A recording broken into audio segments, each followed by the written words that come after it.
down here from Portland, Oregon. I got priced out of there. Came down here. I actually lived with my aunt for a few months with my 3 kids. So housing is I'm very passionate for keeping people housed. You know, it's really a essential human security thing. Like we need that for survival.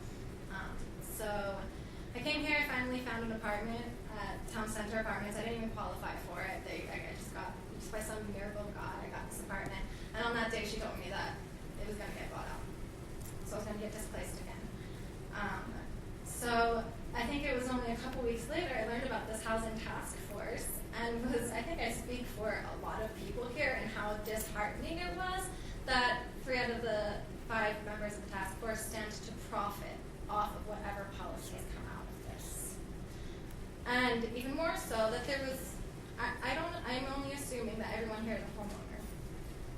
That 50% of San Antonio is tenants, and there's no renters on this board.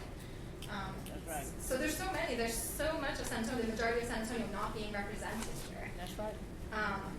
And so there's so many things I would like to say, but I would like to offer that maybe you guys can come to us. I think that I've been going around with Lydia to these places, to SAA tomorrow, to the San Antonio River Authority, and what we notice is that we're not even talked about, we're not even discussed, we're not even in this conversation about the future of San Antonio, the most vulnerable of us. And so we really need to take this more bottom-up approach, and instead of, kind of getting people to come to you guys to give you information, the people who kind of have the privilege to do that, how important it is for you guys to go to the most vulnerable populations. Yes.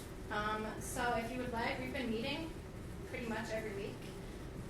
We would love to have you guys. Maybe you guys can come up with some kind of questions to ask us for whatever it is that you need. And ultimately, what I would love to see personally, like we said, there is this urgency. I mean, here we have several tenants coming here. And I spent all my day calling tenants. I actually am so wiped out right now. Sorry if I'm not articulating well, because I've been on the phone hearing stories about how fearful people are, and it's emotionally draining. So many people aren't here because they're at work. They work downtown. They work on the Riverwalk at the hospitals, and we're being pushed out. We don't really have anywhere to go, and we can't really afford to stay. So if you guys could come and ideally come up with some kind of policy that not only keeps us in our homes, because the majority of people want to stay at Soapworks and Town Center. So not only come up with something that can keep us in our homes right now, but then can be applied to all of